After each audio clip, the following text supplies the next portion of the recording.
তখন নবীজির কালো সাহাবী মন খারাপ করে ফিরে যাচ্ছিল। এমন সময় ওই মেয়েটি দৌড়ে এসে তার বাবাকে বলল, বাবা, দেখলাম একটি লোক হাসি মুখে আসলো, কিন্তু যাবার সময় মন খারাপ করে চলে যাচ্ছে। এর কারণ কি? বাবা মেয়ের কাছে সব খুলে বলল। কথাটি শুনে মেয়েটি খুশিতে আত্মহারা হয়ে বলল, বাবা কি বলছেন? নবীজি পত্র লিখেছেন আমার বিয়ের জন্য, আর আপনি ফিরিয়ে দিলেন? বাবা, ওই সাহাবী নবীজির কাছে পৌঁছানোর আগেই তাকে ফিরিয়ে আনুন, না হলে আল্লাহর কাছে আমরা অপরাধী হয়ে যাব। বাবা, নবীজি পত্র লিখেছেন, এতে মনে হয় মদিনার সবচেয়ে সৌভাগ্যবতী মেয়ে আমি।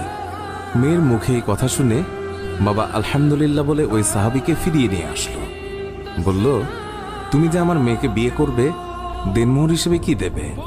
তখন কালো সাহাবী বলল, আমার কাছে নবীজির ভালোবাসা ছাড়া আর কিচ্ছু নেই। ওই মেয়েটি বলল, বাবা, আপনার তো অনেক টাকা আছে, নবীজির ভালোবাসার জন্য কিছু টাকা দেনমোহরের জন্য ওকে দিয়ে দিন।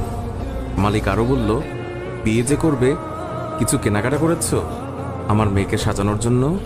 কালো সাহাবীর উত্তর, আমার কাছে কোনো টাকা নেই। ওই মেয়েটি আবারও বলল, নবীজির ভালোবাসার জন্য বিয়ের কেনাকাটার জন্য ওই লোকটিকে কিছু টাকা দিয়ে দিন।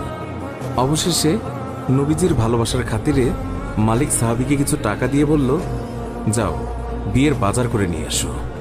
আজকের ভেতরেই আমি নবীজির কথায় আমার সুন্দরী মেয়ের সাথে তোমার বিয়ে দেব।